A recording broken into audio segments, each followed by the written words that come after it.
So, good to see everyone, by the way. Great to see all the good connections and conversations happening. So real quick, what is this about? Relationship Real Talk. Kind of a vague title, but essentially this is an opportunity for all of us to come together and support one another in finding perhaps the most valuable and expansive experience together in a way that we can support each other in that. Also in a way where we're able to have mindful conversation and reveal to the opposing sex things that they may not understand the perspective of.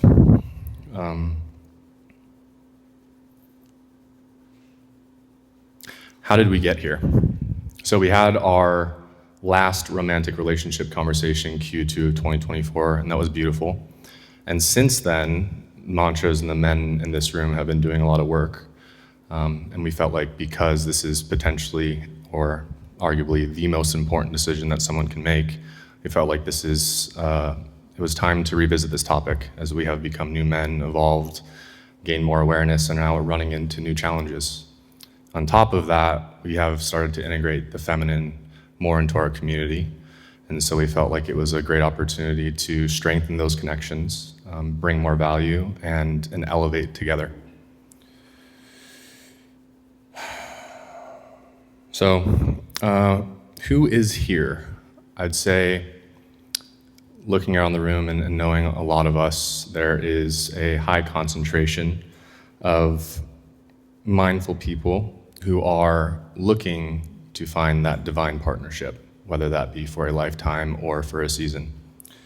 Speaking for the men, I know that there's a lot of us who have arrived with past experience of operating and behaving from a wounded place. There's understanding of interpersonal dynamics, or what we would call game.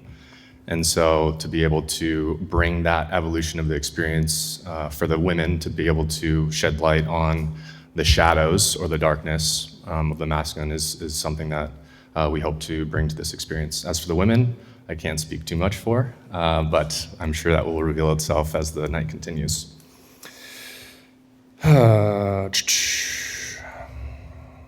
So, this beautiful woman to my left.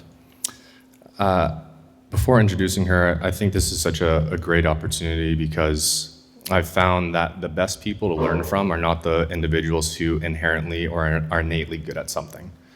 It's from the people who have had to develop a skill over time because their intimacy with the topic, their challenges, and their ability to articulate them, I find translates and is much easier to digest and absorb. On top of that, her articulation and intelligence really helps with being able to condense a lot of these esoteric or complex topics, break them down into principles and frameworks. And so it's an honor to be sitting up here with you. And with that being said, please welcome Melissa Nanavati.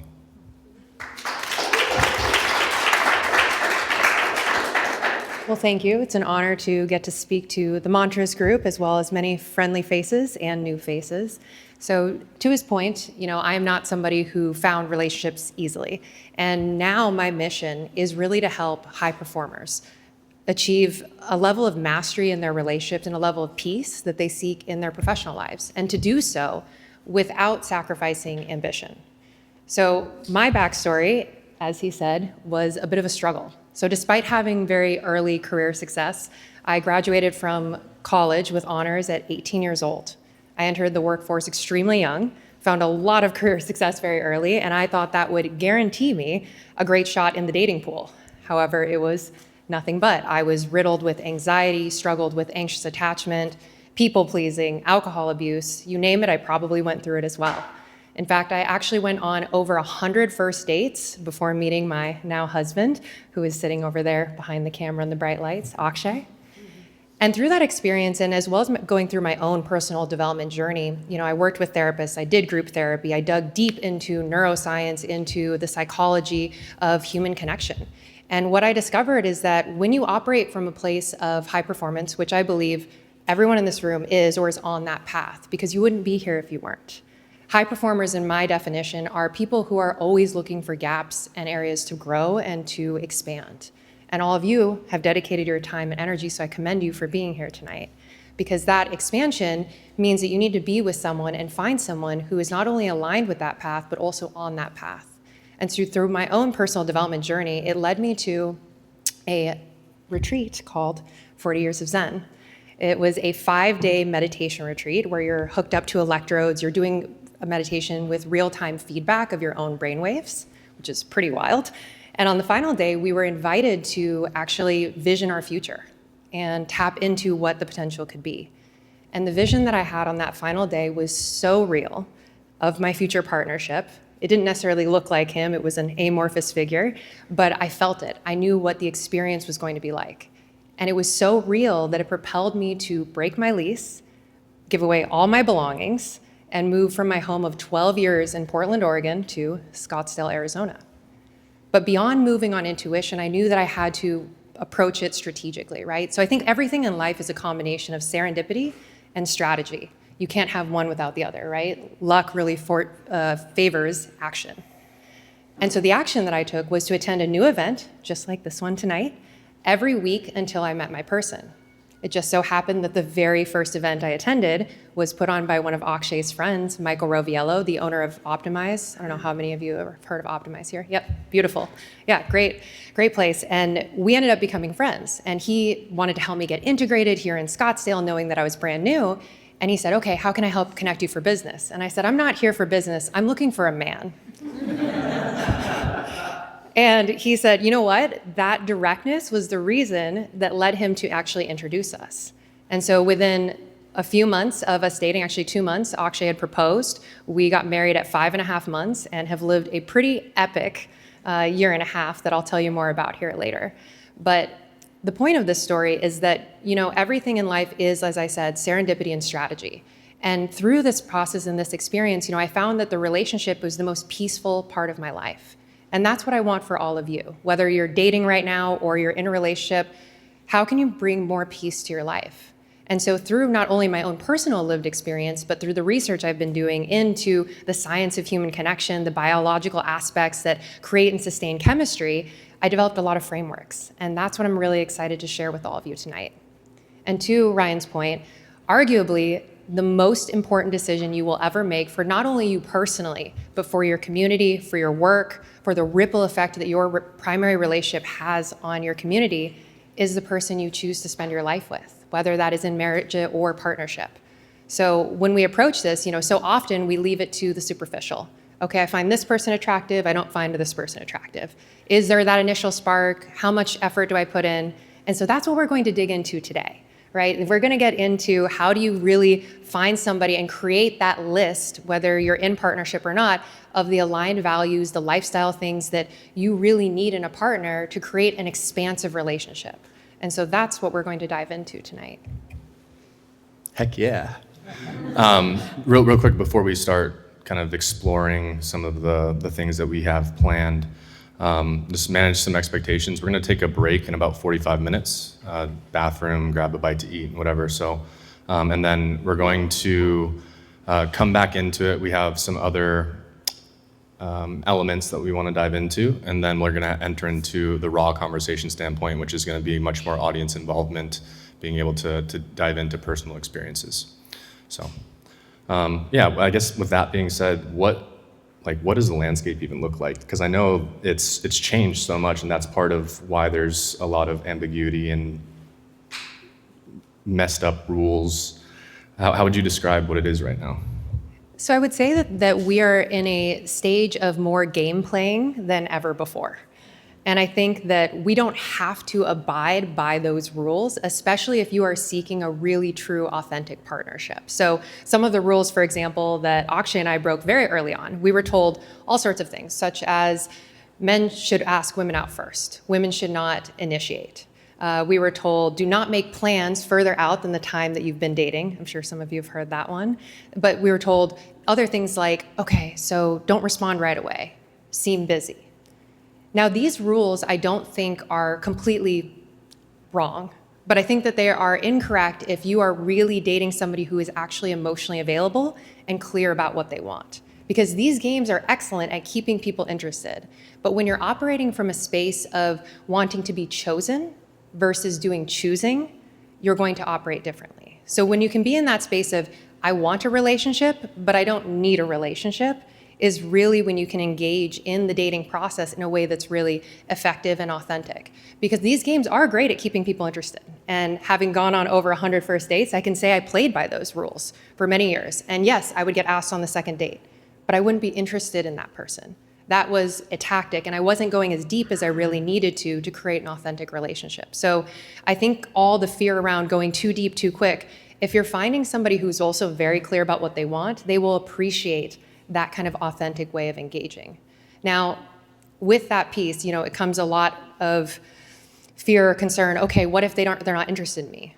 The goal in dating is not to be the most popular person to date. The goal is to find one person who is aligned with you, and it only takes one. That's the awesome part about it. If you are looking for a monogamous relationship, it only takes one person. So the quicker and the more discerning that you can be, the more effective you can be in the dating process. And I think similarly, you said the landscape, that's just the dating process. For those who are partnered, I think there's a lot of rules around you have to live together a certain number of months before you get engaged. There's a lot of these timeline rules that I don't think apply to what I like to describe as high performers, high achievers, growth-minded people, because those timelines should be co-created. You always have the opportunity to ask your partner, even when it's scary, what is it that you want? What is the pacing that makes sense? What goals do you have, and how can we align our timeline to that? For example, we had our courthouse wedding after 5.5 months. We still haven't had a wedding ceremony. It's been 2 years. So we're getting to it. But again, that was the timeline that worked for the goals that we have. And so I think when you are able to engage in the dating process and the relationship process from a strong amount of clarity of not only what you want personally, but you want collectively, you can co-create your own timeline. Yeah, I love that. And we do have some things that we're like, hey, this is a general direction, but we planned, our intention was, let's just have some fun and flow. As you were speaking to the game playing, one of the things that really dropped in for me is that, let's see if I can do this without backtracking too much. There's a hyper focus on what do I need to do to get what I want, right? So it's we can call it spiritual bypassing. It's, okay, what's the technique I need to achieve the end result? Rather than the question of who do I need to be to attract the person that I'm looking for. And so that's, I think, partially from the hyper masculine or the toxic masculine side of like force. How do I just sleep with a woman? Well, if you do these things, if you neg her, if you don't respond right away, that will result in her having desire for you. But it also results in a facade and an authentic representation. Before you know it, your cover is blown and you look like a, we can cuss here, this is our place. You look like a dipshit, right? And so I think as we're talking about games, it's like, we can call it games, we can call it inauthenticity, but it's like, okay, how do we actually get to the more substantial parts of this process without just staying on the surface level and saying like, I'm not going to do the work? And I think that's some of the stuff I'm really excited to jump into with you. Yeah, absolutely. And I think that also speaks to, there's this notion of settling or setting unrealistic standards. Anyone struggle with either of those? Let's raise our hands high here in this room. There we go. Beautiful. Well, thank you also for your vulnerability and your honesty, because I raised my hand as well. And I think that can happen not only in the dating process, but in the relationship process, specifically around the setting unrealistic standards. So this is one I really want to address. I'm going to uncross my legs for this, because this is a serious one.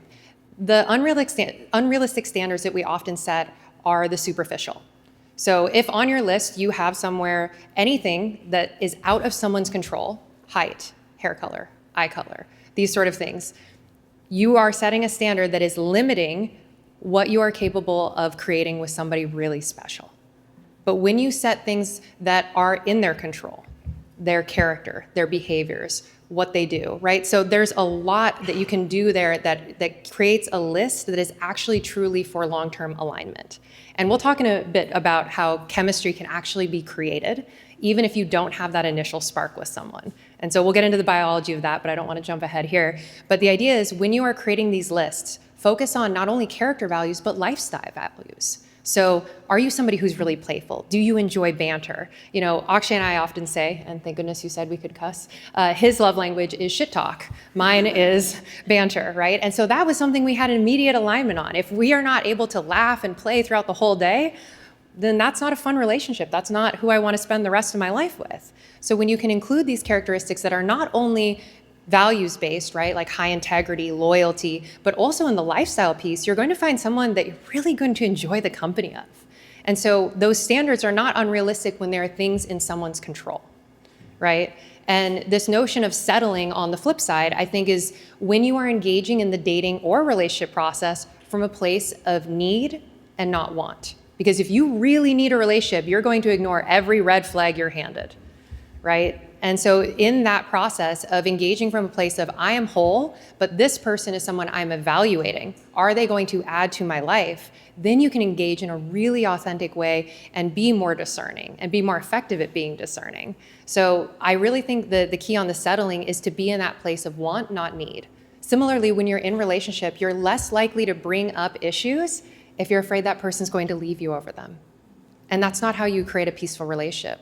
Having a peaceful relationship requires consistent courage and a framework to be able to actually address issues before they form cracks in the foundation of your relationship.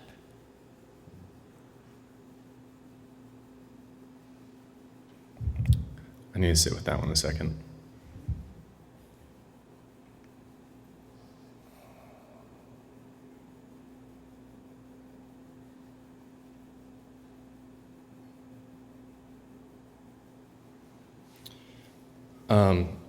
So I do feel like there are some things that I desire that are out of people's control, intelligence being one of them. Do you think that's out of people's control? Okay, nature versus nurture. This might be a very deep discussion. Yeah. No, I'm just because I definitely, you know, I've created my own lists, and there was, I was told be as specific as possible, so I went all the way to like the values of like who someone is down to their core, as well as the superficial things of like size of their boobs, right? I'm like, okay, but if you want me to be specific, right? And so I like we'll get to that, the process that you have. Yeah. And to your point, you know, Akshay and I actually made lists more than a year before we met. And we made pretty extensive lists. We were 100% of each other's lists. And the reason that that's possible is because we were both very clear about what we wanted. You know, I was engaging from a dating space of, I would say what I would describe my energy of, you know, moving here is the seeker, right? So I was looking, I was on the hunt, so to speak. We joke that I hunted him. And he was an expander or a connector. So because he was somebody who regularly brought people together, that's actually why Michael introduced us. Because he thought, maybe even if we didn't connect, he was somebody who created community. He runs a hiking group, some of you are part of it. And so by being either in that seeking energy or being somebody who's a connector, you set yourself up for more success. So maybe he wasn't looking for a relationship right at that time, but having that intention, we both had that clarity. And even though those lists maybe weren't something we pulled out right away, we had so much inner work and so much clarity about what we wanted, we were able to see it when we showed up. And we went deep quick. I mean, we talked about everything on our first few dates. I think by our second date, we had talked about finances, futures, kids, plans. We were not messing around because we were both in that space and we were ready and serious about a relationship. And so for those of you who know what my husband just returned from, so at the time, he was working towards an expedition across Antarctica, a solo expedition that would take him away for around 3 months. And so when we first started dating, he was actually scheduled to go that year. And so he didn't want to go down the dating road with me if we weren't serious. So yes, that expedited our timeline. But whether you're going to Antarctica or you are starting a business or you're chasing after a big goal, if you don't have time to waste, being honest about where you are, you will find somebody who is on the same path. And to your point, like intelligence, is that something valuable to have? Absolutely.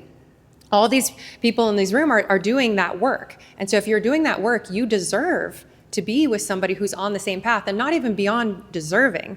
That's the only way it's going to work. If you have a growth mindset and you are constantly consuming knowledge, learning, being a better version of yourself, you want to be with someone who inspires that in you and who's on that same path. Yeah, I love that. And one of the things I want to like focus on is I think it's beautiful because both you and Akshay have walked your own paths in relationship. I find that as us men have been going deeper, it's like actually walking our own authentic path is what we're always encouraging ourselves to do. And so whether it's the pace of the relationship or you asking Akshay out, like that's the serendipity that we're talking about. I feel comfortable sharing this because we've done it in groups, but Akshay's like one of the baddest dudes I know. Like he is a hardcore fucking guy. And one of his biggest holdups was he was scared to death of asking a woman out on a date. Right? But like they've done the work and she ended up asking him out. It doesn't have to follow a certain, like this isn't Disney. This isn't a movie. This is our own lives that we're walking. And so that's just something I wanted to expose because I think it's beautiful how you guys take full ownership and authentically approach what you guys are doing because it's not conventional. No. Right? Even I'm sure that there was a lot of people in the room that were like, you guys got married in 2 months? Am I really taking advice from her? But the proof is in the pudding, right? And it doesn't look the same for everyone, but I think you guys have opened up the realm of possibilities by choosing to walk your own path. And I think that's beautiful. Thank you. And I think to that point of, the fact that I asked him on our first date, right? So I think part of this conventional rule, if you will, that, a man isn't interested in you if he doesn't ask you out is well-intentioned, saying that person needs to put in equal effort. So yes, if after the first date, he didn't continue to pursue me and didn't actively participate and there wasn't a give and take, we wouldn't have happened. So that's the thing to keep in mind is it doesn't matter who initiates, but as long as you are getting that energy reciprocated, then you are going to be on a path to create a real partnership. And to your point earlier as well about, how do you become the energetic match? So a really great activity to do is to write down the list of character qualities that you would like in a partner and then see if you embody them. And then if you don't, that's a beautiful place to begin. Because if you are looking for someone, for example, who is very high integrity, right? Like that is their core value. And that was actually the shared core value with Akshay and I. If that was a shared core value, but I didn't follow my word, he would never want to be with me, right? So if you're looking for somebody who has certain qualities, making sure that first you embody them yourself is really important to find that alignment. Because if you want to someone who is high caliber, who's high achieving, who's doing all of these things, doing it yourself and walking the path does make you an energetic match for them. Yeah, I'd like to go back to the example of women asking men out. Because I do feel like part of the convolution or the muddiness of these waters is because of the evolving gender roles and expectations, right? So I could very much see women being like, oh, if he's not going to ask you out, he's not a man. Like he doesn't deserve you. You're too good for him, right? But there's evolving roles, and I think that you've been able to speak to those pretty beautifully as far as being able to interact in that space. Yeah, and I think that we get a little bit confused about masculine meaning always leading all the time, right? So we all possess masculine and feminine energy. And being able to have true mastery is to dance with both. It's to be able to embody both dualities at the right time. And part of the way that you do that, especially in navigating modern partnerships, is to communicate it. We expect a ton of mind reading. We think, well, I did this, now they should do this, without ever speaking to it. And it may feel like over communicating at first, but if you can set that intention of, okay, if I would like them to take the lead, tell them. Especially to the women in the room, and speaking for myself, just having that expectation and then sitting there and being frustrated does nothing for anyone. But knowing when to request that the other person take the lead and being able to do both is incredibly important, and ultimately how you master both. I think that's also a beautiful invitation to the women too, because I can't tell you the number of women that I know that complain about being in their masculine. I'm not in a relationship with her, so she shouldn't trust me. But I was opening up a door for someone the other day, or actually today as we were getting prepared, and like she rubbed her hand along the door as if I was going to let it hit her.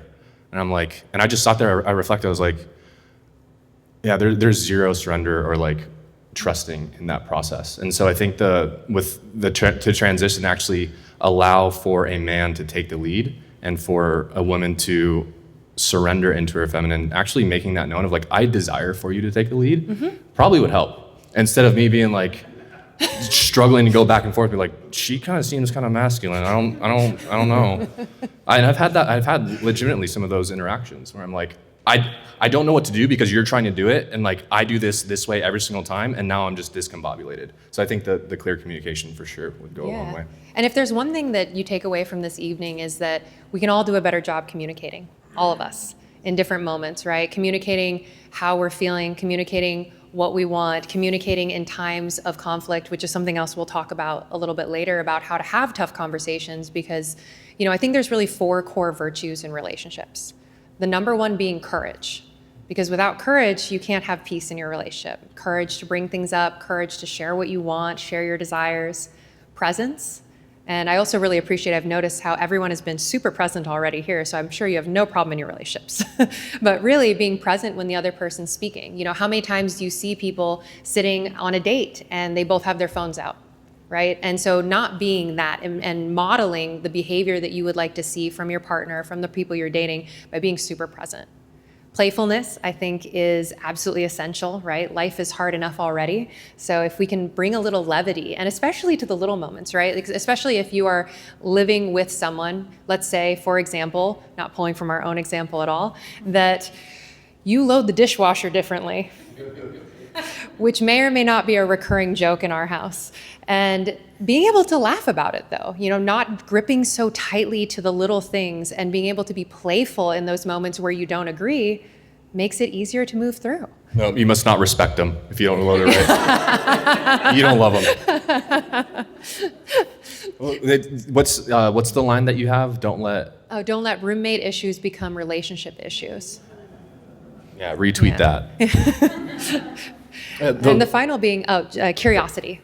So always being curious about your partner, no matter if you've been together for a week, 10 years, 20 years, but always treating it like you're dating your partner. So never stop dating, and you're never going to lose that chemistry.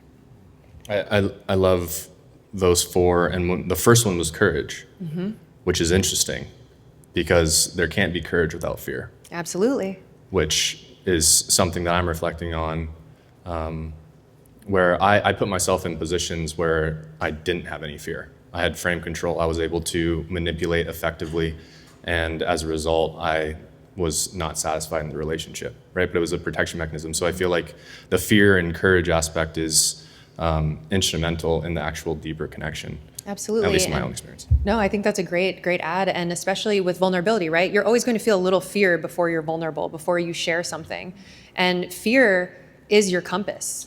If you're leaning into the moments that you're afraid in your relationship, that's where you're going to experience the most growth. So to your point, you can't have courage without fear. Another one of my favorite mantras is do it scared. Because the fear doesn't have to go away for you to act. You just have to act. You do speak to high performers, huh? I do. Yeah. Do you want to touch base on pacing and containers? Yeah, absolutely. I mean, the biggest thing is that we were speaking to was really, it's about co-creating. So if you can approach everything, even early on in the dating process, as a co-creation, what are you looking for? What do you want? And asking those questions, you'll be able to pace more organically and authentically to yourself. I don't recommend that everybody get engaged after 2 months. It's not necessarily the best strategy. It worked for us, but it worked for us because we were co-creating every step of the way. 3 weeks into dating, we had actually made the commitment to never have a fight. Not never have a disagreement, but never have an all-out fight. And the way that we have upheld that promise, we'll talk about a little later, is by having a framework and saying, all right, when issues, we promised each other that we would never let anything fester. We would have as many hard conversations as it took. And we continue to this day. And I think that the power of co-creating not only your pace, but what you want the relationship to look like that's the scary stuff. How many people actually say, what do you want this relationship to look like? Right? And being able to have those open dialogues is really what not only brings you closer, but helps you create a relationship that you both feel good about. Yeah, I love that. And real quick, how are we doing on temperature? I'm a little bit chilly personally. Yeah, it's a little chilly. Justin, can we look at fans or if there's any temperature control? Thanks. So yeah, let's transition over to some of the indicators or like the KPIs for high-level performers of relationships. So we have, what are the 3? Yeah, and I think these are the things, that really make relationships special. So we have chemistry, we have intimacy, and we have connection. How many of you know the difference between them or think they're all the same? Yep, think we're all the same. Yeah, so I would love to get into the definition. According to the Gottman Institute, I don't know how many of you are familiar, but they're one of the largest bodies of research in terms of couples and marriages. And the way that they define it is chemistry is that initial spark that people talk about. Chemistry is what starts the relationship. Now, yes, we'll talk about how you can actually create chemistry, but that's the start of the relationship. Intimacy is what deepens it. So that's that feeling of safety that you start to develop, whether that's physical intimacy, emotional intimacy, spiritual intimacy. And then connection is what sustains it. So that's kind of, when you think about it, that's the process. Now, most people live in the last two phases, the intimacy and the connection as the years go on. They believe that chemistry is just for the beginning of the relationship and that will naturally fade. But I think we can hold ourselves to a higher standard. And the reality is that chemistry is, we're going to get into science now, is from a biology standpoint, is a couple of different hormones at play. So how many of you are familiar with oxytocin? Yes, yay, yeah. So that feel-good hormone, the bonding hormone, usually created through touch. And then you have serotonin, which is the good feelings, and that sustains happiness, and that's created through physical activity, playful competition, that sort of thing. And then you also have dopamine, which is the pleasure or the reward hormone, right? So all of these together tend to be a mix when you first meet someone. There's that feeling of excitement, right?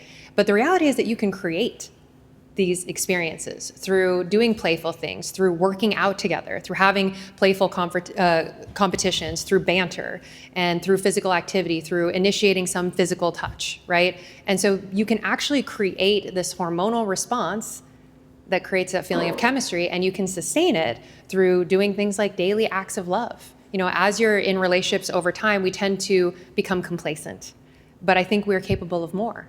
What if you could hit on all 5 love languages every single day through your actions? What if you could say something nice to them, you know, that verbal affirmation, have a moment of physical touch, a kiss, good morning, just do some sort of act of service, get them a small gift, like pick up some flowers on your way home, right? Or a box of chocolates, and then have that quality time. And if you can hit on all 5 of those every day, you're going to continue, regardless of what that person's primary love languages are, you're going to continue to maintain that chemistry. Other really great ways to do this are by having novel experiences. So going out and doing new things, trying new restaurants, playing mini golf, even if it seems silly. We actually went and played mini golf this last Sunday, right? Because that was a new experience for us. And then also creating contrast, actually taking a time away from your partner. Now, not everybody has to go to Antarctica for 3 months, but you could go run a grocery errand while your spouse is home or while your partner is home and they get to watch their favorite movie that you really don't want to watch. And having that little space apart allows you to miss your partner. You can also do this through being really intentional about romance and intimacy and taking like the erotic blueprint quiz, for example. So learning how your partner experience arousal, what they like, right, in terms of physical intimacy. So there's lots of ways you can actually create and sustain this if you operationalize it.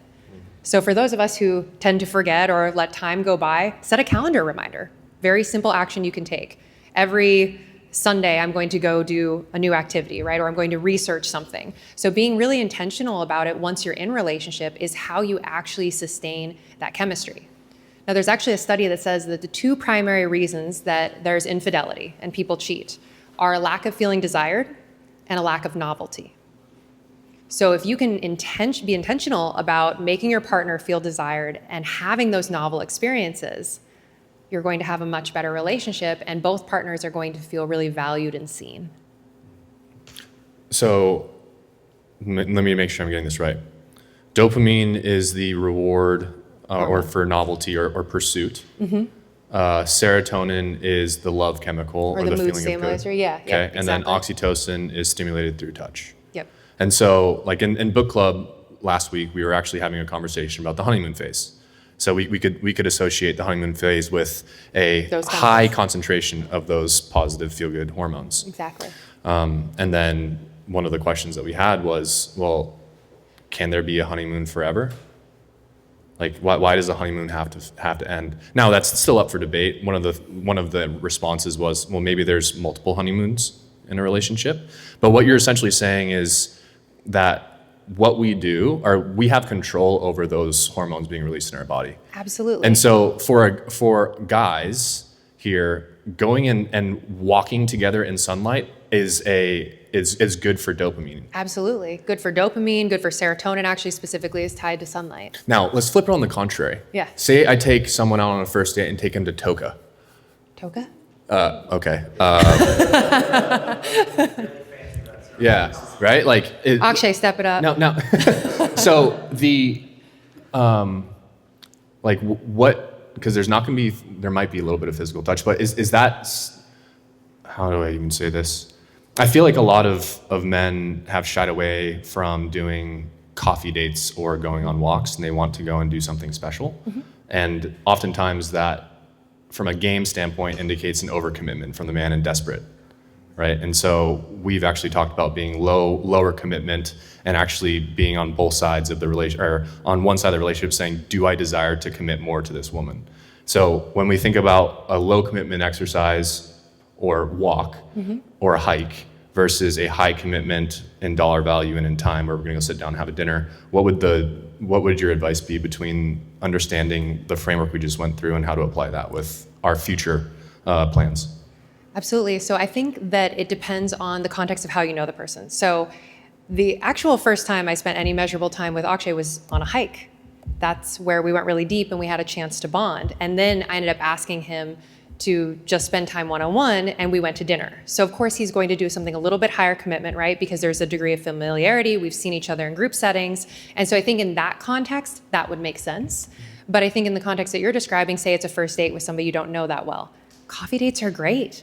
Tea dates, and go, grab some boba and go for a walk, right? So you're getting some movement and be playful, nudge their arm, potentially hold their hand, depending on the quality of the conversation, see where it's at. But again, initiating just like little moments of touch, whether that's like brushing into the person, being playful, I think that is a really great way to start building that connection. And no, it does not have to be the most expensive first date ever, especially if you don't know much about the person and don't have that connection already. Yeah, that's really interesting, because even when you were talking about that, like the touching of the arm, there's a lot of things that we do subconsciously that indicate the attraction, right? And that it's once again, it's not the technique, it's being that individual. And even the second time Akshay and I spent some time together, we were actually at a pool party for his friend. And I kept touching his arm, probably to a point that was a little absurd. But it was a way for me to indicate, because our first date, we had a very awkward side hug at the end of the first date. And I could tell we were both a bit nervous. So the second date, I really was conscious of that. I thought, all right, I'm going to touch his arm until he realizes I'm interested in him. You asked him out. I did. But by our third date, we'd had the important conversations, especially with him leading up to this big expedition. He didn't want to go any further physically or initiate too much, because he wanted to make sure that I was in for the ride. So our third date, we had a deep conversation. He ended up holding my hand as we went through a walk through Papago Park, and he was the one who initiated our first kiss. But it was through that kind of like little instigates of touch, right, that made him feel more comfortable too, whether it was conscious or subconscious. So to the women in the room as well, you're on a first date, you like them, you can nudge them as well. Because how awkward is it for someone to try and kiss you if you have not even touched for the entire 3 hours you've spent together? And so being able to have those like little playful moments of touch is going to make both of you feel more comfortable and make it less awkward ultimately when you get to that first kiss point, whether that's on a first, second, or third date. So are you suggesting that I don't invite her over to my place for the first date? Or just kidding. No Netflix and chill. No, but like from a novelty standpoint, right? Like going in and having a shared experience is really the main focus. Exactly. It's about having these novel experiences, and also experiences where you can actually have conversation. If you go do the traditional movie date, you're not talking. And so being really thoughtful about where is a place that we can do something a little bit novel, a little bit different, maybe get some activity, but also have good conversation and get to the root of starting to find out about those person's values.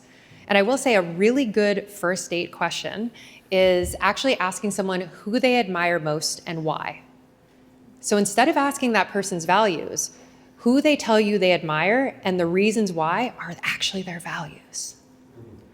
So there's great ways to start getting insight about people, and think about the stories that they tell you. So for example, Akshay, I think, is one of the most generous people I know. But I didn't know that because he told me he was generous. He told me stories of actually how he was preparing for a talk and he ended up helping his friends move instead, and he was really stressed because of it.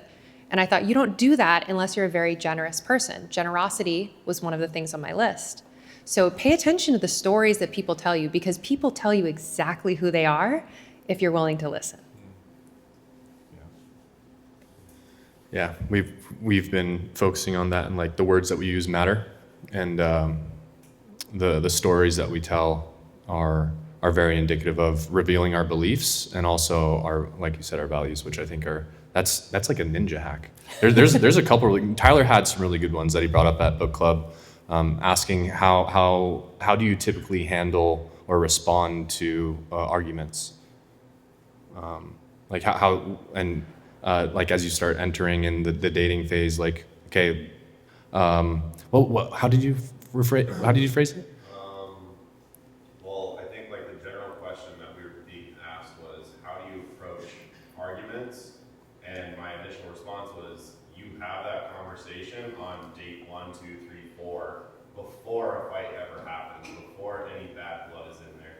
And then you also can learn their love language, their fight language, everything about it. Mm-hmm. And then actually, okay, set ground rules.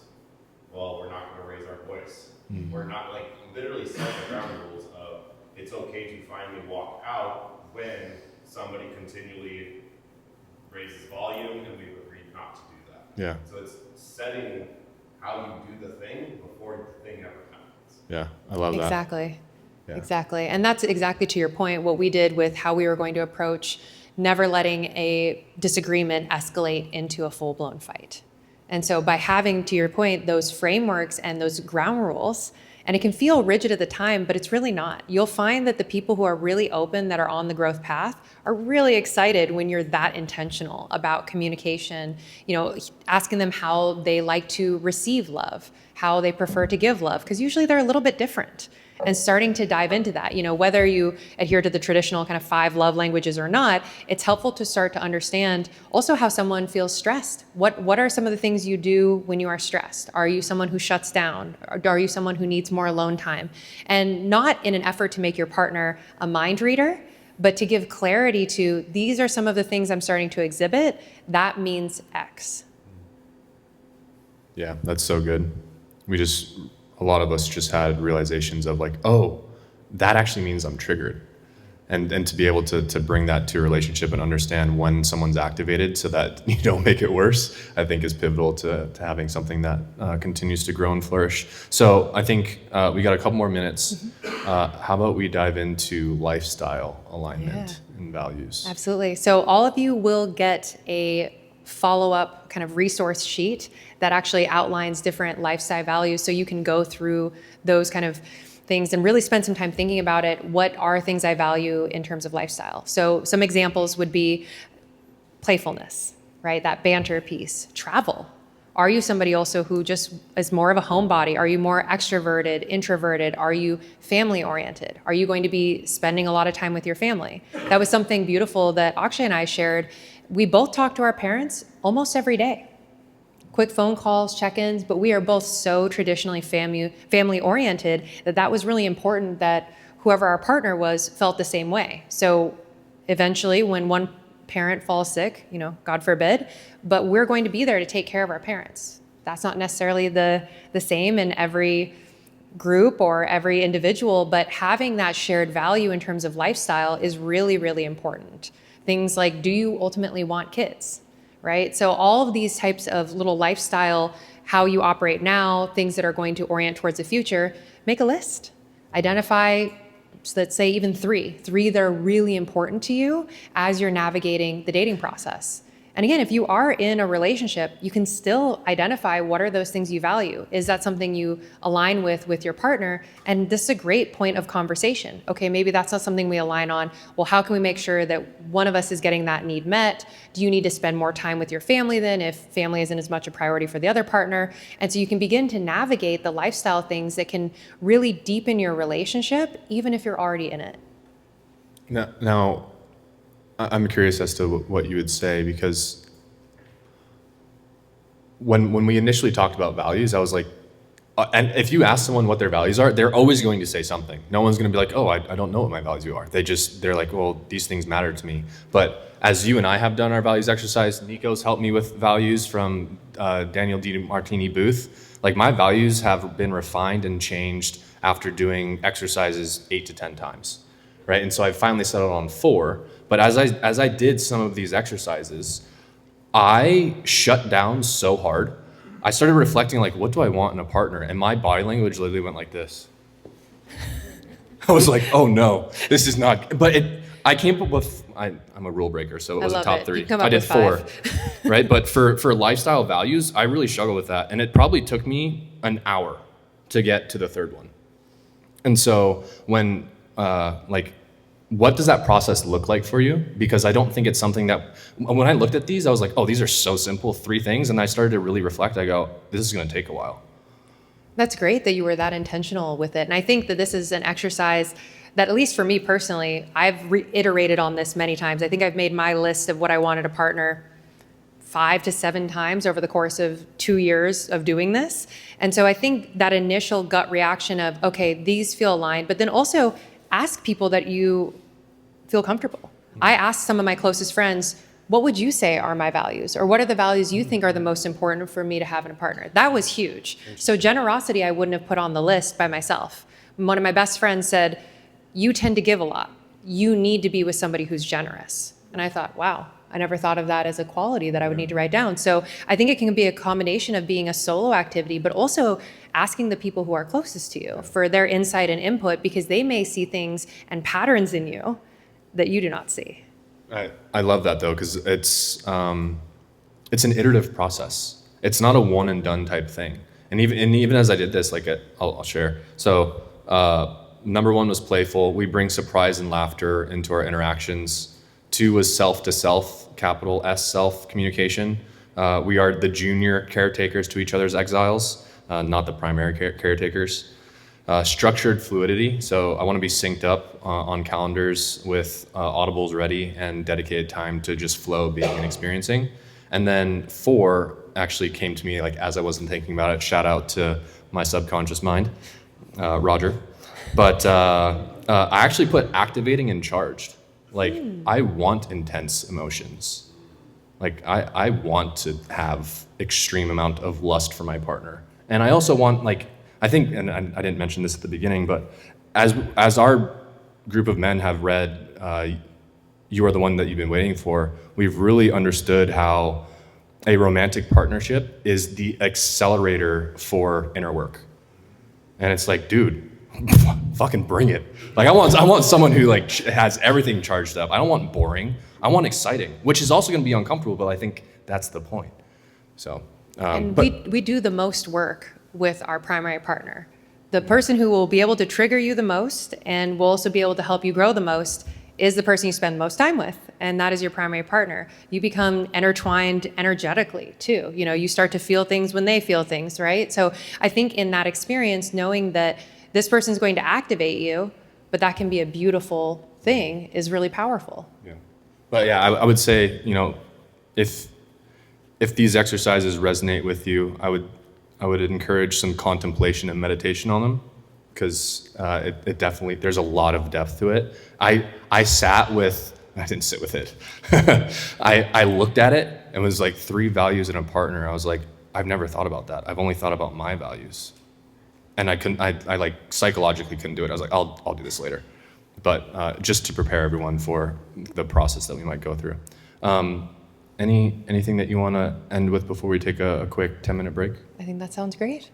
Beautiful. Let's enjoy some pizza, say hello to some. Would you do me a favor and introduce yourself to someone that you don't know during this break? And then we'll meet back here in 10, 15 minutes. Cool? Welcome back, everyone. If I didn't know any better, I thought everyone here was outgoing and extroverted, but I know that's false. Cool. So we're going to jump right back in. There's a couple things that we think are significant that we want to cover before getting to more of the open form and really fielding questions and experiences from people in the audience that are brave enough to open up about their own experiences. But one of the things I was reflecting on during the break was, we've talked a lot about entering into relationships. In my experience, I've stayed in relationships months longer than I think I probably should have. And so as we're talking about one side of the spectrum, I'm also curious, and this is a curveball I said I was going to throw you, is... Yes, you did at least give me a heads up that there would be a curveball. Yes. But like, what would you say to someone who is reflecting on the current relationship that they're in, and how if that's something that they want to move forward with, if that is aligned? Because at least in my experience, it was so difficult because there was a deep love and appreciation for someone that I didn't want to be with. And I wasn't able to put words to it, but I wonder if we can kind of dive into that a little bit, make that a little bit of a process as well. I think that's a great question, and I think many of us navigate, and raise your hand if you've stayed in a relationship too long before.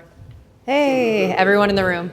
Yes. So this is really common because obviously you can have love and care for someone who is not going to be the best person for you, and that's a really hard realization.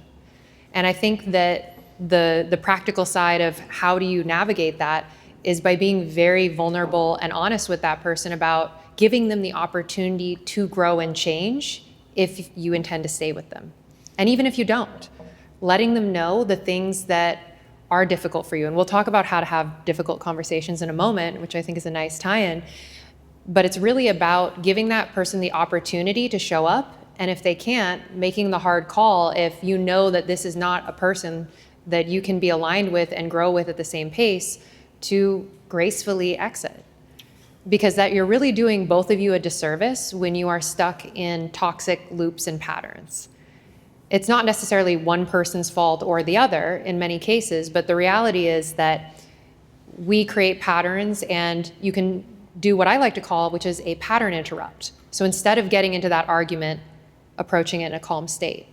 And if doing that doesn't actually have an effect on the other person and they stay in this cycle that is unproductive, then that's a sign that it's time to have the harder, deeper conversation of, are we actually still aligned and headed in the same direction? And if the answer is no, the best thing you can do for both of you is to exit it.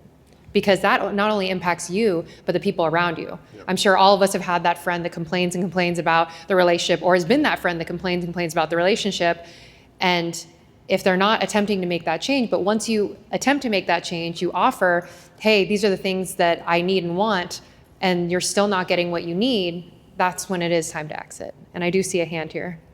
What does gracefully exit look like? To me, gracefully exit is being honest with the person about the reasons that can no longer continue, and making a plan. Like, say, if you live together, making a plan together about how you separate, or getting your ducks in a row. So I think gracefully is doing it in a way that's compassionate, not demonizing the other person, of saying you messed up, you're wrong, etc. Right? Now, no matter how good you may think that's going to make you feel, it's not in the long run.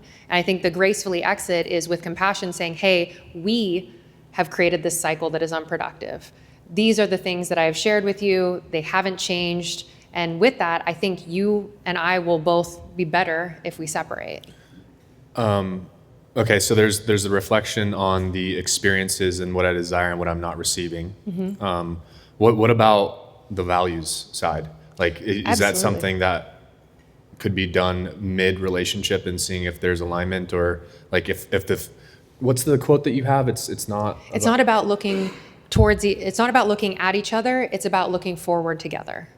So if you're not headed in that same direction, I don't think it's ever too late to sit down and have that values discussion. Your values are also going to change over time. What a fun activity it could be with your partner to sit down and say, hey, what are the things that you value? Let's co-create this, and what do we want in terms of especially lifestyle values? Yeah. How can we integrate more things that light both of us up, that make both of us happy? Yeah. You don't have to like to do all the same things to be with somebody. Yeah. My relationship is a great example. I was self-described as an indoor girl, and he is the most outdoor person you could probably meet. His next goal is cave diving after spending 60 days solo in Antarctica. And so where we meet those, we both have a sense of adventure. We both like to have novel experiences. So just because you don't have the same hobbies as your partner doesn't mean there's a lack of compatibility. But if you're not looking forward to the same future, if you don't both want children, if you don't both want to be entrepreneurs or live kind of an entrepreneurial life, that can be sometimes a case of misalignment unless one person wants to stay home. So really understanding what does your future look like, and if you can't find a future where both of you are compromising in a way that still creates value, then you're out of alignment. Yeah, I love that, and I would also elaborate on the graceful exit. In my mind, I see that as continuing to love a person and set them up for the next chapter in their life, versus avoiding the pain of seeing them in pain, avoiding the discomfort of feeling guilty for the decision being made. I think being able to lean into those experiences is where a lot of transformation can happen. And so I think graceful is like integral, like heart-centered. And you can't break up with someone perfectly. There's no such thing as a great breakup. No. There isn't, because you're both experiencing a loss. You're experiencing a loss of the life that you have thought. So, you have to mourn it. Mm-hmm. And part of that mourning process, to your point, yes, you can wish them well and set them up for success in that way of being very honest about where things are so they're not left with questions. Yeah. But there's actually a lot of research and studies done around you have to actually not see not only that person, but photos of them for 30 days for your body to actually forget them. So if you're stalking their social media, if you're trying to stay friends right away, you're not setting both of you up for success. Yeah. It's reopening the wound, because you have to, on a nervous system level, forget that they exist in many ways. Yeah. And recognizing that some people come into your life, I think you mentioned this at the beginning, for a chapter, for a season, for a lifetime.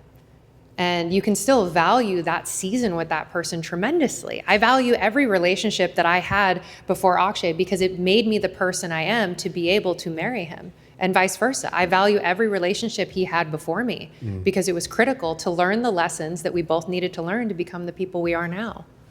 Yeah. So yes, there's no such thing as a great breakup. No, but it can be loving, and it can be compassionate, as you said, especially when I've been in relationships where I was living with a woman, and that separation can be really difficult because it's like, well, I don't want to just be like, get the fuck out, right? Like I care about you too much, but then it's I was literally sleeping in the same bed as her for a week. Yeah, it's difficult, but I think that was part of my process of gracefully exiting and loving her, where it's like, yeah, I want you to be set up as good as possible for this next season of your life. And so I don't want to make it more painful than it needs to be. I want to make sure that we can do this amicably, respectfully. So yeah, I'm sorry for starting this out. No, this is great. No, this is not great. No, this great. does not feel good. It's an important, I'm not gonna lie, this is fucking. It's great in that it's an important conversation because all of us have either experienced a breakup or will at some point. Yeah. And so I think that is a reality of it, and being able to see it as a beautiful chapter or a beautiful season and honor that and take away the lessons. Okay, how could I have been better? And also, what do I want in my next partner? Because every partner you're with teaches you about what you do or do not want in the next person you're with. All right, sorry, staying on the same thread, last question. There can be a dance between the mental side and the heart side, or the feeling side. And so clarity can seem very difficult to actually hold and grasp. Said we're free flowing here. What would you say to someone who has moments of this doesn't feel right, I don't want this, and then other moments of like, but I can definitely see a future together? So those moments of this doesn't feel right, I think speak to, is there something you need to bring up to that person? Because oftentimes we have those feelings and we keep them inside, and it's related to some sort of action or behavior. And so the more that we can bring to light the things that we want, don't want, and give our partners an opportunity, because the worst thing you can do is be frustrated about something forever and not say a word to your partner when maybe it's an easy fix. But if you repeatedly say the same thing and you're not seeing the behavior change, or you're not seeing a willingness to grow or adapt or compromise, that's when you can start to confidently say, okay, maybe this isn't right for me. Yes? I think, like you mentioned a couple times, essentially bring that person into your headspace, letting them know what you want. And if if you don't see that change, then, you know, this happens. But doesn't it often feel kind of selfish to be asking them to show up differently than who they are naturally? I think our partners are the greatest opportunities and reflection of our areas of growth. Something that Akshay and I often ask before giving feedback and say, are you open to feedback? Every time one of us says this though, I know it for me at least, I like tense up and I say, oh no, what did I do?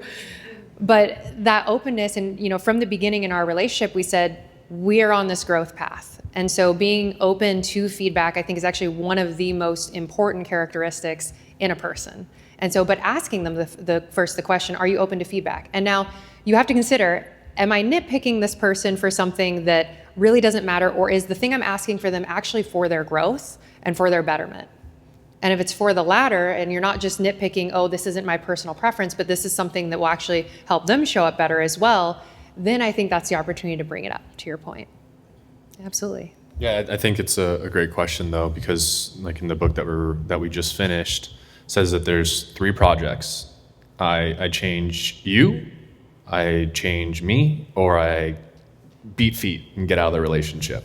And that's the sequence of handling the parts of ourselves that are activated. And so yeah, this is where we start entering into the gray area, the minutia, where it's more of an art than a science. But I thought it was at least worthy of diving into it, because it's not all butterflies and rainbows. It's not all entering into. Sometimes it's exiting out of and having peace in that transition. Definitely. And I think that's so important to understand that if you feel that you've done all you can do, if you feel like you've been the most honest, vulnerable, real version of yourself in this relationship and it's still not fitting, that's when you can also confidently exit. So this perfectly transitions into having hard conversations. Yes. Is that where you want to go? Cool. Let's do it. That was something wonderful that I'm not sure who, because it was anonymous, but for those of you who filled out the pre-event survey, thank you. This really helped guide the conversation. And one of the themes that we saw was about how to have hard conversations. And there's a famous quote of, your life improves directly in proportion to the number of hard conversations you're willing to have. And that could not be more true in your primary relationship. And with that, before we get into the tactics of how do you set up for the conversation, how do you actually engage in the framework for it, something I want to mention is that it's very important before having a tough conversation that you recognize that whatever is triggering you, whatever your belief is, whatever you're seeing that's upsetting you that your partner's doing or that maybe happened is your lens of reality, and that there's another lens of reality.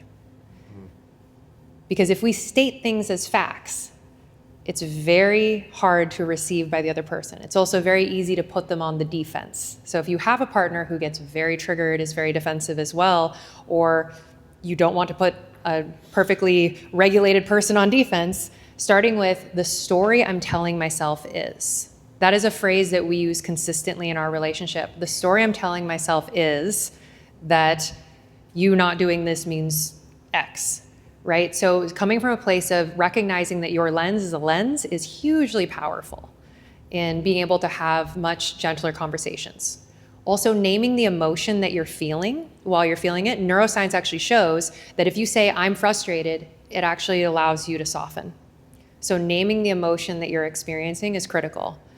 And with that, not everyone can always have conversations in the moment. I'm somebody that is like that. I'm like, I want to talk about it right now. Let's deal with it. But not everyone's like that. Some people are slower processors or need to be in the right headspace. You also don't want to necessarily have a really hard conversation with someone right after they come home from work. So prefacing with, hey, there's something that's on my heart. Do you have space to have the conversation right now? If not now, is there time later today? Right? Setting a time, and also it gives them a moment to regulate themselves as well. Okay, we're going to have a conversation about something that is on their heart. Not saying something you did wrong, but something that's on your heart. And then when you actually go to have that conversation, it's extremely helpful to hold the hand of your partner while you're having the conversation. It will down-regulate both of you almost instantly. And it reminds you both that you're on the same team. So when you're in that space saying, hey, I'm not going to say this perfectly, and this is actually from Simon Sinek, who says this. Thank you, Claudia. that says to say, tell the person, I'm not going to say this perfectly. Please don't get too attached to the words I'm going to use. And remember that we're in this as a team. I am looking for a solution for us, because every time you frame a hard conversation, it always needs to be you and your partner versus the issue, not you versus your partner. Even if it's a behavior that you would like them to change, it's still external to your relationship. And so when you come at it from that frame, it immediately takes them off the defensive, allows you both to feel a little bit softer in the conversation, and always focusing on finding a solution. Very detail oriented for this Yes. one. And we've got even more layers to this. Continue though. Okay. So, in a difficult conversation, if I'm holding the hand, is it better to be side by side, or is it better to be facing one another? Facing one another, because you're still looking into the eyes of the person. You can be tilted, Okay. and it's not a perfect science, right? So if you're sitting at a dining table and having this conversation, you can be across from each other holding hands. You know, often when Akshay and I've had our hard conversations, and we have them all the time, and we'll sit next to each other on the couch and we'll hold hands. And even there's moments, you know, we had a couple hard conversations this past week that we moved through beautifully. And one of the things I noticed is if he pulled his hand away, I'd say, could you please hold my hand again? And that returning to holding each other through the conversation, through the emotions, allows you both to soften dramatically. Yeah. So it's a great question. And with that, the kind of core structure you want to think about is, I want to approach this conversation in a calm state. Emotional regulation is a practice, and even when you've practiced it a lot, you're going to get heated. That's when, you know, noting, hey, I'm feeling this emotion. So make sure you're entering in a calm state, assuming positive intent from your partner, not assuming they're out to get you. And then really it's about also taking accountability for your role in whatever the issue is. Because if you want to take them out of the defensive saying, hey, I recognize I did this, here's what my experience was, and validating their experience as well. So it's that process of accountability, validation, but also sharing, hey, this was been on my heart, this is how it made me feel, and looking for that solution together. Yeah, one of the things that was really brought to my attention that was shocking to me from this last book was that the measure of a healthy relationship is not the amount of times you fight, it's how quickly you're able to resolve after a fight. I was like, oh, I thought that just if I didn't fight, that was a good thing. It's like, no, actually that just means that you are either changing yourself or you're most likely changing yourself, so you don't actually bring up the activations. And I think it depends also how you define fight versus disagreement. So Yeah. there's semantics in that, but Yeah. in my mind, you know, fights are the loud screaming matches, the things that feel really triggering, intense, visceral, and that you don't come to a solution at the end. Yeah. Disagreements in my mind, at least the way that I've been defining it, are we don't agree on this. We can still have heated moments and bring it back down. And it's through that process of being able to continually bring back to it. Again, it's not avoiding the feeling of frustration or anger, but how quickly you can re-regulate. Yeah. That's a great point too. It's, again, how quickly you resolve it. That's why bringing up issues earlier is better, because according to the Gottman Institute, actually 69% of conflict in relationships are over the same issues over and over again. So the majority of the fights you will have will be the same ones until you resolve it. And I think that that's why it's so important to resolve it. That just screams it's because it's a non-functioning conversation. If you're having the same fucking conversation about the same thing, and that's 69% It's not of it. solution oriented. Yeah, Yeah. 69% of conflicts and fights are over the same issues. That would drive me crazy. Yes. When you say it's not solution oriented, do you mean that like each party is just trying to like state their piece and not try to respond or not on the defensive and like what? Exactly. Back and forth that no one's ever really heard? Beyond not being heard, you're not finding a solution to whatever the thing is that's creating, that's the initial stimuli. So, for example, I heard recently from a couple that they would get into these all-out arguments about socks on the floor. And it would be repeating. And so another note too, when you're having these fights and these disagreements, is to never make statements of permanence. Saying things like you always, you never, because that immediately puts someone on the defensive and doesn't allow them to really hear you. So fights can be over the same thing over and over again. And the way that you diffuse those moments of if you are the receiver of you always or you never, the best thing you can do is say, hey, I just want to remind you that we're in this as a team.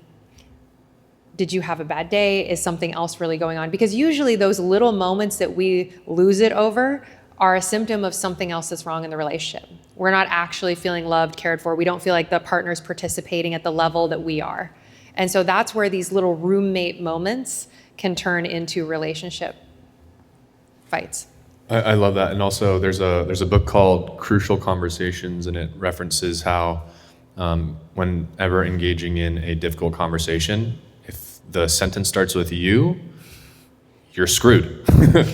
But if you can speak to personal experience and invite someone into your world, you're inviting them to meet you with curiosity and empathy to help you reduce your suffering.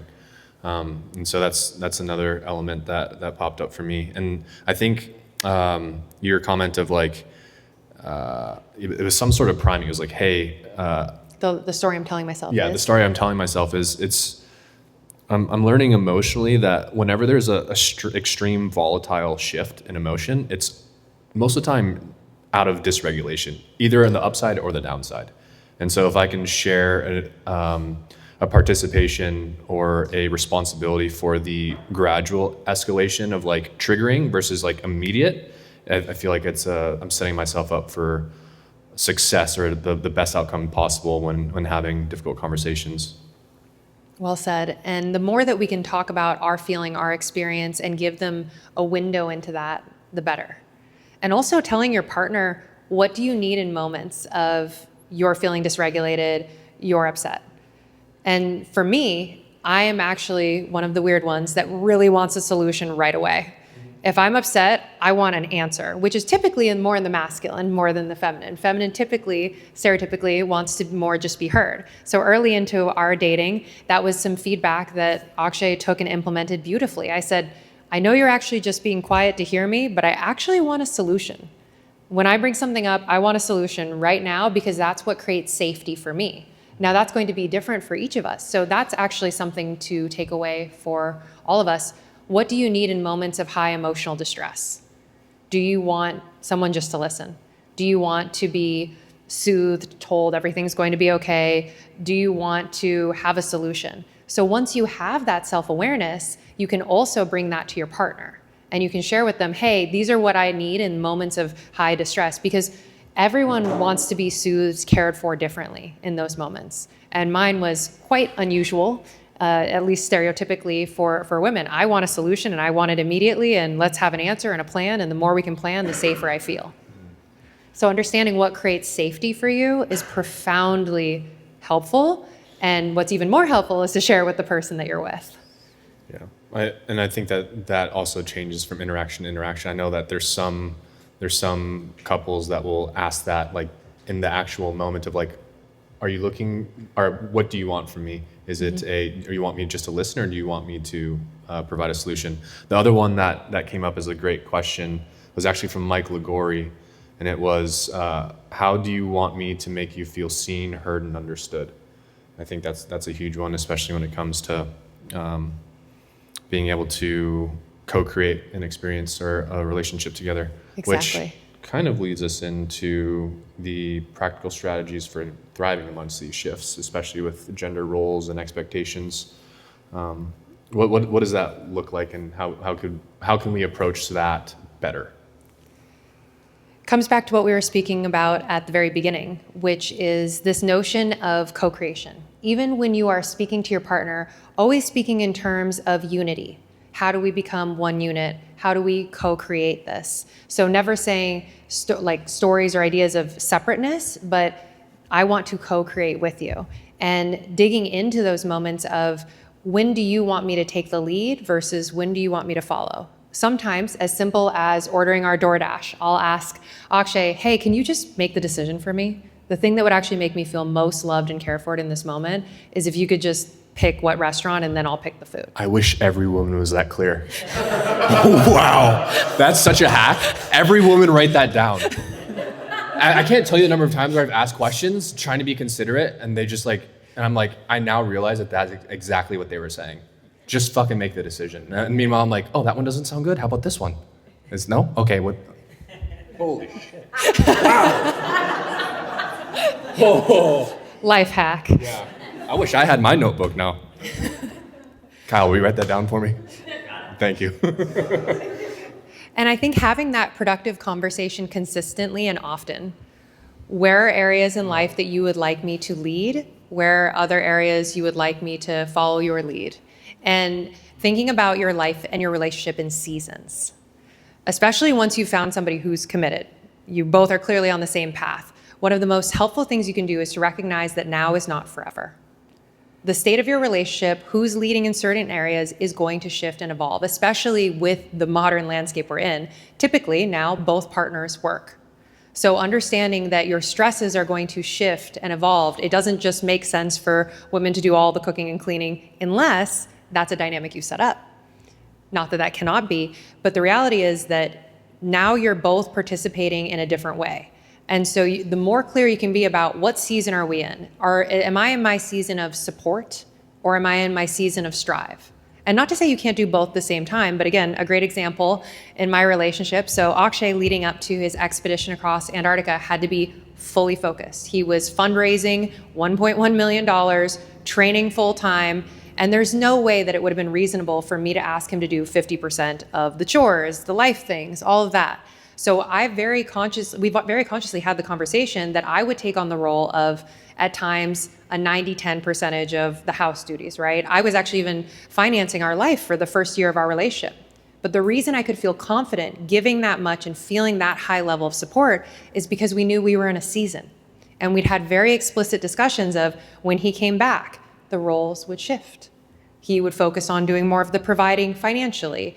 We would take more equal participation in the chores and the things we were doing. So what allows you to invest and give at a certain level, at a very high degree, without feeling resentful, is to discuss it and know that there is an endpoint, that you are in a season, and identify what season you're in. And then those roles can shift and ebb and flow. But if you do it without speaking about it, that's when you run into trouble, when there's this unspoken expectation. So again, it comes back to speaking the expectations that you have and agreeing upon it mutually, because this was not just something he came up with or I came up with.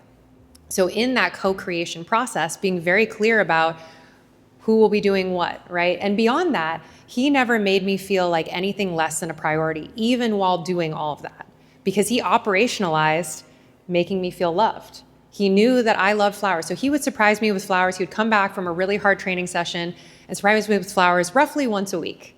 That was a little thing that he knew meant a lot to me. So learning how your partner feels loved and operationalizing it, even when you're striving, is possible. Yes. Were those actions that he performed, is that what allowed you to trust that that season, like those roles would shift? Because you're operating on like blind faith. I trust that this is going to shift, but how do you know that? Was it through those actions that helped you have that faith and trust that that dynamic would shift? That's a fantastic question. So that was part of it. And that's something I've been asked a lot. How did you know that he would then show up? Because one of the core values that we shared was integrity. And I saw him act in integrity in every aspect of his life, even the ones that would drive me a little crazy. And he operates at such a high degree of integrity, and he was always looking to pour back into me. He was always encouraging me to do the things that filled my cup as well. And that was how I was able to trust that. But even beyond that, you know, a great example of this was actually when he was on expedition, speaking to the high integrity piece. So there was another solo person traveling in Antarctica, and they were up ahead. He was up ahead of him. So he had left a set of tracks. I told him, use the tracks. And he said, no, I could not live with myself. A great example of integrity when no one is watching. And watching him operate at that level consistently, even when he would get donations for different products, he wouldn't let me take any of them. And I said, what, why? And he said, that would be out of integrity. This was given to me to help with performance. But that's the thing that I loved about him and allowed me, to your point, to trust that the roles would tilt and shift. And so really knowing that person's character, discussing and agreeing upon the season, the amount that you're giving, creates that level of safety where you can really trust the person. Two things. One, I just want to voice my frustration that I'm feeling right now, which is part of me wants a magic pill, and everything comes back to communication. I'm like, fuck, really?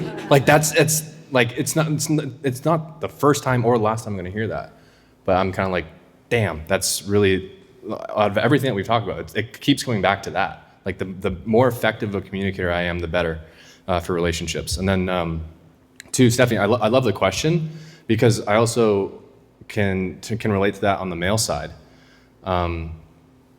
It's very common and it's very empowering, and it makes men feel very good whenever they're able to spoil their woman, whenever they're able to take care of things. My approach has always been, I am not a scholarship. Like, if you want to be in a relationship with me, we're going to do this together, but I'm not covering you.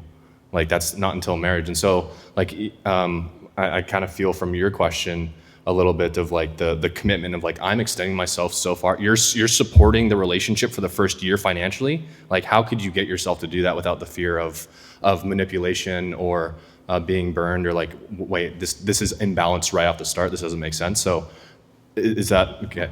Can you maybe address that a little bit as well? Because I have no idea on that one. So to that notion of imbalance, and I think that the notion of spoiling, we keep bringing it back to financial.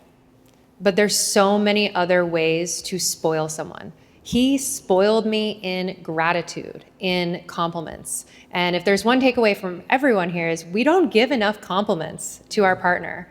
At the end of every day, he would acknowledge every single thing that I did for him. He would say, thank you for taking care of the food. Thank you for doing this. Thank you for doing that. And that acknowledgement and consistent acknowledgement was also what created safety. It wasn't like I was pouring so much out and none of it was seen. It was all being validated, appreciated. He would spoil me in compliments. He would watch so many seasons of Love is Blind with me. But there's different ways to spoil your partner. What a trooper you are. Wow. Keep him. But truly, there are so many ways to spoil your partner that are not financial. There's so many emotional ways, right? Holding hands. If you ever see us when we're out, we're constantly holding hands. When we're seated next to each other, we always have a foot touching, a hand touching, right? These little sweet moments are a way of spoiling your partner, a way of making them feel desired, loved, appreciated. So if you're looking for the cheat code that is not financial, it is doing the things that your partner loves because you want to see them happy. And taking that act and that intentionality is going to make both partners feel safe. And yes, to your point, of course, it's always a gamble. It is.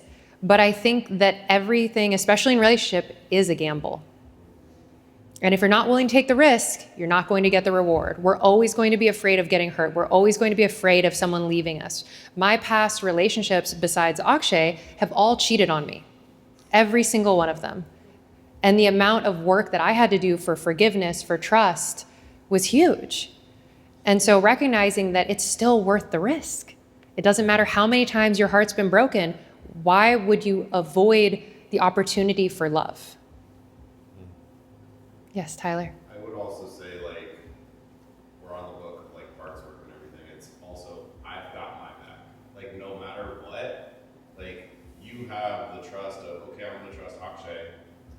And then if he isn't delivering upon that agreed upon thing, it's, well, I've got my back. It doesn't matter if I put 10 grand into this, 100, 200, a million, like, cool, I've still got me.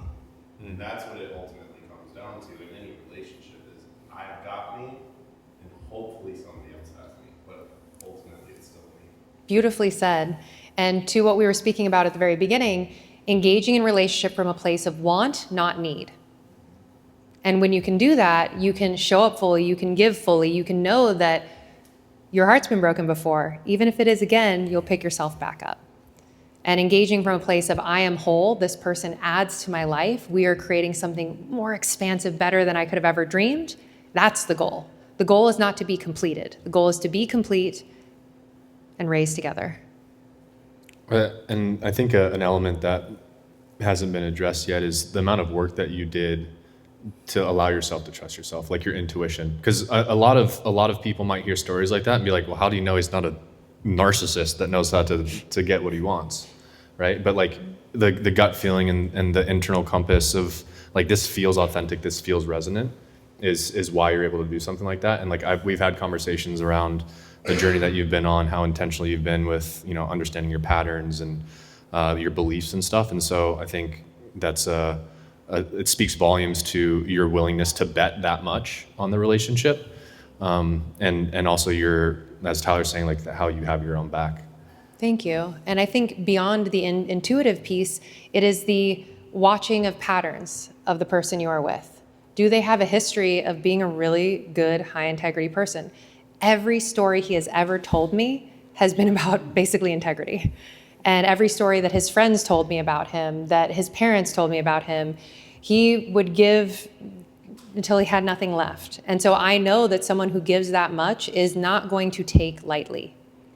And recognizing that, and also if you are the person who is receiving, let's say you are the person that's being supported presently in your partnership, you can receive without guilt if you know that the scales are going to tilt and shift and you have a plan for it.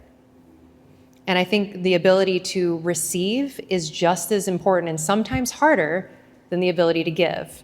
I'm assuming by a lot of the head nods that there's a lot of givers in the room. Yeah. It may be a little bit harder to receive, and in some ways it is. And that practice of knowing that it doesn't have to be a give and take ledger, and it actually should not be. I am not tracking the amounts so that we can tilt the scales. It's the intentionality.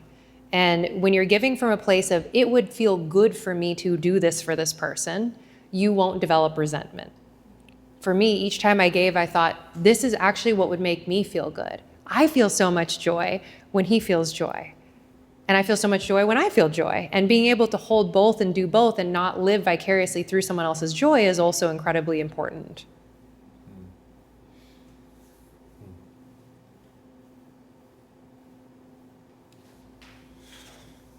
So God, you guys walked like your own unique path this entire time. There's nothing that follows conventional. And so the support, the seasons,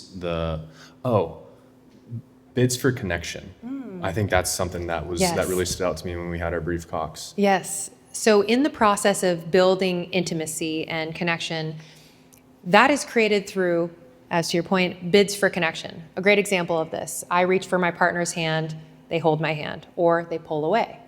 Each bid for connection, when it is received, responded to, deepens that sense of intimacy, that sense of safety. And I will say that is also part of what allowed me to give at the level that I did. Every bid for connection I have ever made, physical, emotional, spiritually, has been not only received but met. And there's been mutual bids of connection throughout our relationship that has allowed it to go so deep so quick. And I think that that's really important, is to acknowledge what are those bids of connections that really help me feel loved. Yeah, because I'm just reflecting on like the like you said, the courage that it would take to put that much out on the table. It's the only way to play life is all out. Amen to that. I stole that from my husband. That doesn't surprise me one bit. Is there anything that you wanted to touch on regarding like redefining support in that process? I think, again, it comes back to communication and co-creation. And if you can, I know, everything. Well, And it's crazy too, seasonality. because I've gotten so much better at communication, and like there's still a huge blind spot. Yeah, it's wild. I think that's part of being a high performer, is you're never done. You're never done growing in any way. And I think the more that we can continually look for the gaps, improve, be thoughtful about looking for that, that's how we grow. There's no done point in growth or expansion. And I think to just build off that, that relationship experience, and I think one of the reasons we do well, and I'll let you elaborate, is what she said earlier, is the ability to see it as your lens. Where I think communication falls a lot is what I'm saying is right versus what I'm saying is how I perceive the world. And to let you build that, but like it's our lens, and I think the more you can see that, the more it improves communication. That's what Scott was pretty good at. I think beautifully said, and even a very funny example from this past weekend. So we were playing mini golf, this electronic mini golf. The entire time, he managed not to kid me too much at all. And I said only nice affirming things to him the entire time, which drove him a little crazy. And by the end, he had won. And my first thought when he came back to retrieve his ball and turn it back was, I said to him, hey, it's because of all the positive affirmation. He said, wow, I thought it was because I was internally berating myself. And how different our lenses of reality continue to be, but how beautiful it is to be able to share that and acknowledge. You know, we are constantly sharing what our perspective is, and we have to laugh because they're so radically different. Radically different. Another great example, we hiked up Mauna Kea, which is the largest mountain in Hawaii, and on the Big Island, and it was about, what was the elevation? Like 13,000 feet. A lot. It was a massive hike, and it was like the first really big hike that I had ever done, and I was on the struggle bus the entire way up. All of his friends decided not to go because they thought he was nuts, and I went. And so he just let me have the space to have my own internal dialogue because he knew that what drives him is so different than what drives me. We both got to the summit, and at the end, we discussed what our internal dialogue was. I kept telling myself one step in front of the other. It gets to be easy. It gets to be easy. His entire internal dialogue, pardon my French, suck it the fuck up. And we both got to the summit. We don't have to have the same lens of reality, and that just shows how different they are. We are so compatible, but our lens of reality is so different. So we're constantly using that phrase in our relationship. That's not something I just share with people. We constantly say, my lens is this, or what the story I'm telling myself is this. And it's so helpful to get on the same page. Otherwise, our natural instincts are nowhere near similar. Even with his proposal, his friends told him to ignore all of his natural instincts for how you plan to propose. And just a great example of how, how different we are, but differences don't mean incompatibility. Compatibility is all about looking the same direction, having the same values, and being able to effectively communicate. Because while on the surface, we both may seem very intense and very similar, we are quite different. And the way our brains work, the way we see things, could not be more opposite at times. Yes? Ryan has said this in the past, and based on what you just said, I think you'll probably resonate with this. He always said a good relationship should be a sail, not an anchor. So my first question is, do you resonate with this? And which means yes. So what are the differences? Between the idea of a relationship being a sail versus an anchor? Yeah, the terminology was I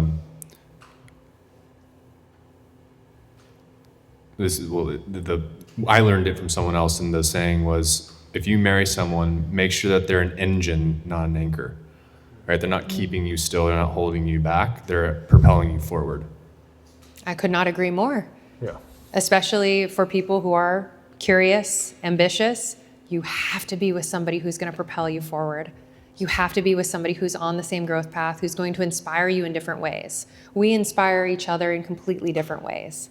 And the couples that I'm going to be interviewing as well for a book that I'm working on are all people who are still in the honeymoon phase, they claim to be, 30, 40 years later.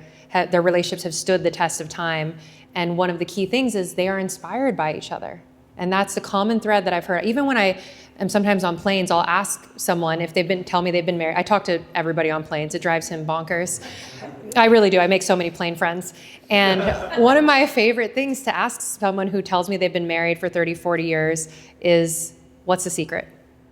What allowed you to be here? And the number one thing I've heard beyond patience being one of them, is really that they're inspired by their partner. Every day, the person they look at, they think, this is somebody I continue to grow with, to expand with. And I think that's so beautiful, that some person could be your sail, could be your engine, and so critical, because this is the person you are going to spend the most collective time with for the rest of your life. You're going to never eat any more meals with anyone else more than your primary partner. And if that's the person that you are ultimately going to become like in many ways, as much as we are individuals, we are constantly shaping each other. And that's a beautiful thing. Why would you not want somebody who's going to propel you forward? Yeah, I think one of the things that stuck out to me when what you just said a minute ago was differences doesn't mean incompatible. And I chuckled to myself because I was like, yeah, the last thing I would want to do is marry another version of me. Like, God, that would be a lot. But at the same time, it's such a common phrase where people are like, oh, they're just, we're just two different people. It's like, of course you're two different people. Yeah. Thank goodness. Yeah. And I think we forget that too, even in the day-to-day habits. So expecting someone to engage with the world, do things exactly like you, and that they have all the same life experiences is going to set you up for failure. And that's why we have to over-communicate constantly. Okay, the reason this bothers me is because this happened, right? So giving context and reason to why you do things a certain way gives a window for your partner, allows them to step into your shoes. And that's the most important thing we can do, is to step into the other person's shoes consistently. Yeah, even what Akshay was saying about through a different lens, it landed for me with the correlation between beliefs that we think are, what's the term that we call it? So a lot of limiting beliefs will be held softly. And if a limiting belief is very deeply embodied, it is perceived to be a unanimous belief, right? And so it's like when approaching an argument approaching something in a conversation and like having the lens of like, this is reality, is one of those indications of where it's like, it's deeply holding you back and it's also deeply ingrained. That was just another thing that popped up, but we are coming close to time. Is there anything that you feel like we missed or that you want to add to the conversation? Anything on your heart and mind? I think just the invitation to all of you to have the hard conversations often. That is the invitation, not only with people you are dating and in your relationship, but in your workplace, with your roommate, whoever that may be, because those hard conversations are actually, when you find solutions, what create peace. And I think the ultimate goal of all of our relationships at the end of the day is to feel that sense of peace. And peace is, if that's the ultimate goal, we have to continue to be brave and to have courageous conversations. I feel like I want to end on a high note with a little bit of humor. So the erotic blueprint, Yes. is that what it's called? That there's a link to that in the resources worksheet. Okay. I did that last night. You did? Yeah. I still haven't gotten the results because it's like anywhere between 1 and 24 hours, and I did it at like 2 o'clock in the morning. But I gotta say, because when it first started asking me questions, I was like, is this shit for real? It's like a $17 test. But then it started like, as it got a little bit deeper, it got a little bit more risque, and I was like, oh, okay, now we're going somewhere. And then it spit out a result. It was like, oh, you're a kink. I was like, what? and then I was like, yeah, damn right. And then there was a video of like a woman being like, Describing describing the it, type. and I was like, oh, this is completely different than I anticipated. But I think it's even in her opening video, she's like, the amount of times that I hear from people like, I don't feel desired by my partner, or I don't desire them, and how that's a big sticking point in a relationship, really illuminated it for me, because I run into the same thing with women that I thought highly of, but I was just like, oh, there's just nothing there. And for her to be able to break down exactly what someone fantasizes about and enjoys, and be able to like invite that out of them, I think was really, really cool. So if nothing more, for like a little chuckle at the end of a test, I'd highly recommend that one. But yeah, like the amount of conversations that we had preparing for this was incredible. Your devotion to this topic and also to putting together a valuable evening was very greatly appreciated. It was obvious. I learned a lot through that process. I feel like I gained so much every single time that we connected. I mean, we're friends already, but I feel like we got closer. And so, yeah, just wanted to acknowledge you and thank you for not only doing the work yourself to be able to spread it to all of us, but then also be able to make it digestible and in a way where we're able to fit it into a couple hours. So, thank you.